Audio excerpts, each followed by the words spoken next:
be the glory, great things He had done.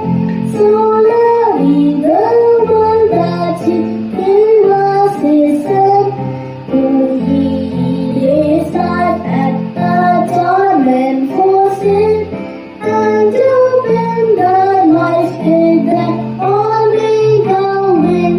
Praise the Lord, praise the Lord, let the earth hear His voice. Praise the Lord, praise the Lord, let the people rejoice. Oh, come to the Father through Jesus the Son, and give Him the glory, great things He had done. Love and redemption, the purchase of blood, to every believer the promise of God, who fearless offender, who truly believes that moment from Jesus a pardon receives. Praise the Lord, praise the Lord, let the earth hear His voice. Praise the Lord, praise the Lord, let the people rejoice. Oh, come to the Father through Jesus the Son, and give Him the glory, great things He had done. He had taught us, great things He had done, and great our rejoicing through Jesus the Son. But purer and higher and greater will be the wonder of transport where Jesus we see. Praise the Lord, praise the Lord, let the earth hear His voice. Praise the Lord, praise the Lord, let the people rejoice. Oh, come to the Father through Jesus the Son, and give Him the glory, great things He had done.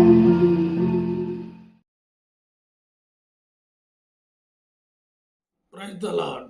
దేవునికి స్తోత్రం కలుగును గాక. వాక్య సందేశానికి ముందుగా చిన్న ప్రార్థన చేసుకుందామండి. స్తుతులకు పాత్రుడు మా ప్రియ పరలోకపు తండ్రి, నీ ప్రియకుమారుడు మా రక్షకుడనైన యేసుక్రీస్తు వారి సజీవమైన నామంలో మమ్మల్ని ఎంతవరకు ప్రభాక్షేమంగా ఉంచి ఇది నా ఇచ్చిన పరిచర్యను ప్రభువా ఆశీర్వాదకరంగా దీవెనకరంగా చేయమని మహిమ ఘనత ప్రభావాలు మీకు ఆరోపిస్తూ మా మీదకి మీ ఆశీర్వాదం దేవుని కలుగుట్లో సహాయం చేయమని యేసయ్య అతి శ్రేష్టమైన నామంలో ప్రార్థించుతున్నాం పరమ తండ్రి, ఆమేన్. యోహాను వ్రాసిన 3వ పత్రిక 2వ వచనాన్ని చదువుతున్నాను. యోహాను వ్రాసిన 3వ పత్రిక 2వ వచనం. ప్రియుడా, నీ ఆత్మ వర్ధిల్లుచున్న ప్రకారము నీవు అన్ని విషయములలోనూ వర్ధిల్లుచు సౌఖ్యముగా ఉండవలనని ప్రార్థించుచున్నాను. మరలా చదువుతున్నాను. ప్రియుడా, నీ ఆత్మ వర్ధిల్లుచున్న ప్రకారం నీవు అన్ని విషయములలోనూ వర్ధిల్లుచు సౌఖ్యముగా ఉండవలనని ప్రార్థించుచున్నాను. ఇక్కడ వర్ధిల్లుట గురించి 5 ప్రాముఖ్యమైన విషయాలు తెలుసుకున్నాం. మొదటిగా, దేవుని ప్రేమించేవారు వర్ధిల్లుతారు. రెండవదిగా, దేవుని ఆశ్రయించేవారు వర్ధిల్లుతారు. మూడవదిగా, దేవుని మందిరంలో నాటబడేవారు వర్ధిల్లుతారు. నాలుగవదిగా, ఎవరు పాపములు ఒప్పుకుంటారో వారు వర్ధిల్లుతారు. ఐదవదిగా, మీరు చేసే పనిని బట్టి వర్ధిల్లుతారు. సమయమును బట్టి కొన్ని విషయాలు మనం తెలుసుకున్నాం. ప్రతి ఒక్కరు కూడా లేక కుటుంబం వర్ధిల్లాలి అని అనుకుంటారు, కానీ అందరూ వర్ధిల్లరు. అందువల్ల ఆత్మీయ జీవితంలో వర్ధిల్లాలి అంటే ఏం చేయాలి? మొదటిగా, దేవుని ప్రేమించువారు వర్ధిల్లుట. కీర్తనల గ్రంథం 122వ అధ్యాయం 6వ వచనం, 2వ భాగం. యెరూషలేమా, నిన్ను ప్రేమించువారు వర్ధిల్లుదురు. యెరూషలేమా, నిన్ను ప్రేమించువారు వర్ధిల్లుదురు. ఈనాడు అనేకులు ఎవరిని ప్రేమిస్తున్నారు? సృష్టికర్తను మరచి సృష్టాన్ని ప్రేమిస్తున్నారు, అనగా లోకమును ప్రేమించుట. కొందరు డబ్బును, ధనమును ప్రేమించుట, మరికొందరు ఆ బంగారు ఆస్తిపాస్తులను ప్రేమించుట, ఇంకొందరు స్నేహితులను, బంధువులను ప్రేమించుట మనము చూడగలం. ప్రేమించడము తప్పు కాదు. సృష్టికర్తను మరిచి వారు వేటినైతే ఎక్కువగా ప్రేమిస్తున్నారో దాని పర్యవసానం తెలుసుకుని మోసపోయేవారున్నారు, నష్టపోయేవారున్నారు, వెక్కిరింతల పాలయ్యేవారున్నారు. కాదంటారా? అనేకులు. అందుకే యోహాను రాసిన మొదటి పత్రిక 2వ అధ్యాయం 15వ వచనములో చాలా చక్కగా వివరించబడి ఉన్నది. ఈ లోకమునైనను లోకములో ఉన్న వాటినైనను ప్రేమింపకుడి. ఎవడైనను లోకమును ప్రేమించిన ఎడల తండ్రి ప్రేమ వానిలో ఉండదు. లోకమును ఉన్నదంతయు, అనగా శరీరాశయు, నేత్రాశయు, జీవపు డంబమును తండ్రి వలన పుట్టినవి కావు, అవి లోక సంబంధమైనవే. కాబట్టి లోక సంబంధమైన వాటికి ఆకర్షితులవుతున్నారు, కానీ దేవుణ్ణి ప్రేమించటం లేదు. నువ్వు దేవుణ్ణి ప్రేమిస్తే నువ్వు వర్ధిల్లుతావు. చాలామంది మరి సంపాదనలో వర్ధిల్లాలని అనుకుంటారు, మంచిదే. కానీ దేవుణ్ణి ప్రేమిస్తే నిన్ను పుట్టించింది ఎవరో తెలుసుకొని గ్రహించి ఆయనను నీవు ప్రేమించినట్లయినచో నువ్వు మరి శారీరకంగానైనా మరి ఎక్కువగా ఆత్మీయతలో వర్ధిల్లగలుగుతావు. మరి అదే కదా యోహాను మరి భక్తుడు రాసింది, నీ ఆత్మ వర్ధిల్లుచున్న ప్రకారము. ఈనాడు ఆత్మ అనేకుల్లో వర్ధిల్లటం లేదు, సన్నగిల్లిపోయింది. పరిస్థితుల ప్రభావాలను బట్టి వారు యొక్క దృష్టి లోకము వైపు ఉండుటను బట్టి ఏమైపోయిందంటే ఆత్మ విషయమై వారు వర్ధిల్లలేకపోతున్నారు. అందుకే కదా ఆత్మ విషయమై దీనులైన వారు ధన్యులు, పరలోక రాజ్యము వారిది అని మత్తయి సువార్త మరి 5వ అధ్యాయం 3వ వచనంలో స్పష్టంగా వ్రాయబడి ఉంది. ఆత్మ విషయమై దీనులైన వారు ధన్యులు, పరలోక రాజ్యము వారిది. ఎవరైతే ఆత్మ విషయంలో దీనత్వము కలిగి ఉంటారో వారు దేవుని రాజ్యాన్ని స్వతంత్రించుకొనగలరు అని యేసయ్యే మాట్లాడుతున్నాడు. చూడండి 5వ అధ్యాయం మత్తయి సువార్త. ఆయన ఆ జనసమూహమును చూచి కొండ ఎక్కి కూర్చుండగా ఆయన శిష్యులు ఆయన యొద్దకు వచ్చరి. అప్పుడు ఆయన నోరు తెరచి ఇలాగ బోధింపసాగాను. మొట్టమొదటిగా ఆత్మ విషయమై దీనులైన వారు ధన్యులు, పరలోక రాజ్యము వారిది. కాబట్టి ఇక్కడ ధన్యకరమైనటువంటి మాటలు అనేకములు రాయబడి ఉన్నాయి. దుఃఖపడు వారు ధన్యులు, వారు ఓదార్చబడుదురు. సాత్వికులు ధన్యులు, వారు భూలోకమును స్వతంత్రించుకొందురు. నీతి కొరకు ఆకలి దప్పులు గలవారు ధన్యులు, వారు తృప్తిపరచబడుదురు. కనికరము గలవారు ధన్యులు, వారు కనికరము పొందుదురు. హృదయ శుద్ధి గలవారు ధన్యులు, వారు దేవుని చూచెదరు. కాబట్టి దేవుణ్ణి చూడాలి అంటే హృదయం శుద్ధిగా ఉండాలి. అదే ఈ ఆత్మ. ఈ వర్ధిల్లుచున్న ప్రకారం నీవు అన్ని విషయముల్లో కూడా వర్ధిల్లగలవని మరి లేఖనాలు ఘోషిస్తూ ఉన్నాయి. రోమీలకు రాసిన పత్రిక 12వ అధ్యాయం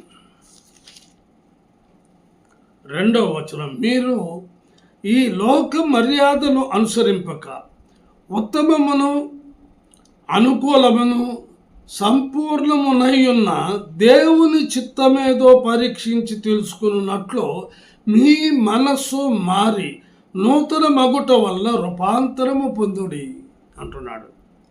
కాబట్టి లోక మర్యాదను అనుసరించకుండా ఏది ఉత్తమమో, ఏది అనుకూలమో, ఏది సంపూర్ణమో, దేవుని చిత్తమేదో పరీక్షించి తెలుసుకోవాలి.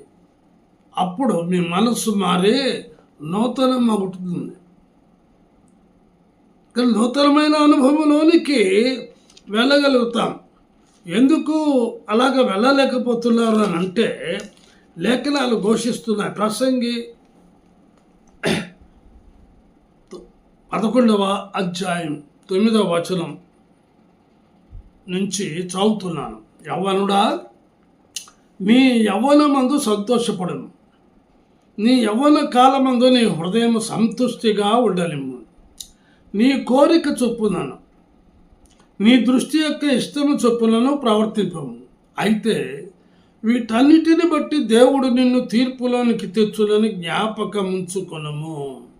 లేత వయసును నడిప్రాయమును గతించిపోవునవి గనుక నీ హృదయములో నుండి వ్యాకులమును తొలగించుకొనుము, నీ దేహమును చెరుపు దాన్ని తొలగించుకొనుము. 12వ అధ్యాయం, దుర్దినములు రాకముందే ఇప్పుడు వీటి యందు నాకు సంతోషము లేదని నీవు చెప్పు సంవత్సరములు రాకముందే తేజస్సునకును సూర్య చంద్ర నక్షత్రములకును చీకటి కమ్మకముందే వాన వెలిసిన తరువాత మేఘములు మరల రాకముందే నీ బాల్య దినములందే నీ సృష్టికర్తల స్మరణకు తెచ్చుకో. ఎంత స్పష్టంగా లేఖనాలు ఘోషిస్తున్నాయండి. నీ ఇష్టం, నీ హృదయము సంతుష్టిగా ఉండాలని లోక మరి ఆచారములు, లోక మరి తలంపులు, లోక మరి ఆలోచనలు, లోకము వైపు నీ చూపు సమస్తాన్ని కూడా నీకు వదిలివేస్తున్నాడు. నీ ఇష్టం, నువ్వు అలాగనే ప్రవర్తించు. నువ్వు లోకాన్ని ప్రేమిస్తున్నా, లోకంలో ఉన్న వాటిని ప్రేమిస్తున్నా, లోకంలో ఉన్న వాటి ప్రకారం అనుసరిస్తున్నా, అది నీ ఇష్టం. దేవుడు ఆంక్షలు విధించటం లేదు. ఎవరిష్టము వారిది, ఎవరికి వారే యమునా తీరే. అయితే వీటన్నిటిని బట్టి దేవుడు నిన్ను తీర్పులోనికి తెచ్చునని జ్ఞాపకం ఉంచుకో. కాబట్టి జ్ఞాపకం ఉంచుకోమంటున్నాడు. ఎవరిని జ్ఞాపకం ఉంచుకోవాలి? అదే ఏమని రాస్తున్నాడంటే నీ బాల్య దినములందే 12వ అధ్యాయం 2వ వచనం ఆఖరి భాగం, నీ సృష్టికర్తను స్మరణకు తెచ్చుకొను. నిన్ను సృష్టించింది, నీ కొరకు భూలోకమును కలుగజేసింది, మరి సమస్తము ఆయన కనుక ఆయనను జ్ఞాపకము చేసుకునుట ఎంతైనా శ్లాఘనీయం. చూడండి, 2వదిగా కాబట్టి దేవుని ప్రేమించువారు వర్ధిల్లుతారు. 2వదిగా దేవుణ్ణి ఆశ్రయించేవారు వర్ధిల్లుతారు. 2వ దినవృత్తాంతముల గ్రంథం 26వ అధ్యాయం 5వ వచనం, దేవుని ప్రత్యక్షత విషయమందు తెలివి కలిగిన జకర్యా దినములలో అతడు దేవుని ఆశ్రయించెను. అతడు యెహోవాను ఆశ్రయించినంత కాలము దేవుడు అతనిని వర్ధిల్లజేసెను. Praise the lord. ఎంత స్పష్టంగా ఉందండి. అతడు దేవునిని ఆశ్రయించినంత కాలం దేవుడు అతని వర్ధిల్లజేసెను. 1వ వచనం చదువుతున్నాం. అంతటా యూదా జనులందరూ 16 వాడైన ఉజ్జియాను తీసుకుని అతని తండ్రి అయిన అమజ్యాకు బదులుగా రాజుగా నియమించిరి. 3వ వచనం. ఉజ్జియా ఏలనారంభించినప్పుడు 16 వాడై యెరూషలేములో 52 సంవత్సరములు ఏలెను. 16 years of age రాజుగా పట్టాభిషేకం చేశారు. 52 సంవత్సరాలు ఏలాడు. అంటే దాదాపుగా 68 సంవత్సరాల వయసు వరకు కూడా అతడు రాజ్యాధికారం చేయగలిగినాడు కదా. కాబట్టి గమనించినట్లయినచో దేవుణ్ణి ఎవరైతే ఆశ్రయిస్తారో వారు వర్ధిల్లుతారు. నీవెవరిని ఆశ్రయిస్తున్నావు? అందుకే మరి లేఖనాలు ఘోషిస్తూ ఉన్నాయి. చాలామంది ఎవరిని ఆశ్రయిస్తారంటే మరి రాజులను ఆశ్రయిస్తారు. గమనించాలి. మరి ఎవరిని ఆశ్రయిస్తారంటే మరి చూడండి ఆ మాటలో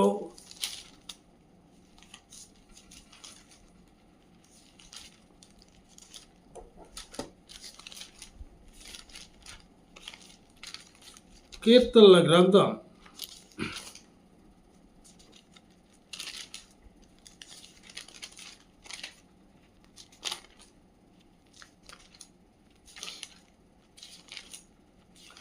'రాజులను ఆశ్రయించుట కంటే' అని చాలా స్పష్టంగా దేవుని లేఖనాలు ఘోషిస్తున్నాయి. 118 కీర్తనల గ్రంథం. మనుషులను నమ్ముకొనుట కంటే 8వ వచనం. యెహోవాను ఆశ్రయించుట మేలు. ఈనాడు మనుషులను ఆశ్రయిస్తున్నారు, మనుషులను నమ్ముకుంటున్నారు. మనుషులను నమ్ముకొని మోసపోయిన వారు ఎందరో ఉన్నారు. అందుకే అంటున్నారు, రాజులను నమ్ముకొనుట కంటే యెహోవాను ఆశ్రయించుట మేలు. కాబట్టి రాజులను రాజులు అంటే నాయకుల్ని, చాలామంది నాయకుల్ని నమ్ముకుంటారు. తర్వాత వాళ్ళే అంటారు, ఈయన నమ్ముకుని నేను మునిగిపోయాను, ముంచి వేశారు అని. కాబట్టి దేవుడైన యెహోవా స్పష్టంగా తెలియజేస్తున్న మాట ఏంటంటే, మనుషులను నమ్ముకొనుట కంటే, రాజులను నమ్ముకొనుట కంటే యెహోవాను ఆశ్రయించుట మేలు. కనుక ఈ యొక్క ఉజ్జియా మరి తన యొక్క జీవితంలో ఆ దేవుణ్ణి ఆశ్రయించాడు. ఎటువంటి విపత్కర పరిస్థితులలో ఆయన ఆశ్రయించుటను బట్టి ఏం చేశాడో చూడండి. 7వ వచనం, 2వ దినవృత్తాంతములు 26వ అధ్యాయం 7వ వచనం చూడండి.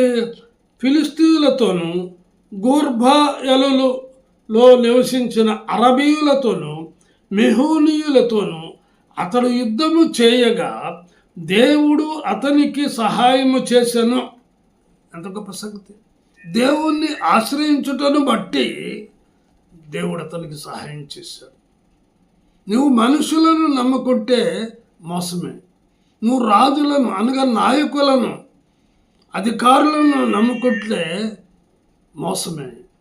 కనుక నీవు దేవుణ్ణి ఆశ్రయించినట్లయినచో ఆయన నీకు సహాయము చేయగలడు. అదే కదా దావీదు అంటాడు, నాకు పైనుండి సహాయము వచ్చును అంటాడు. చూడండి 121వ అధ్యాయం కీర్తనల గ్రంథం 121. కొండల తట్టు నా కన్నులెత్తుచున్నాను, నాకు సహాయము ఎక్కడ నుండి వచ్చును?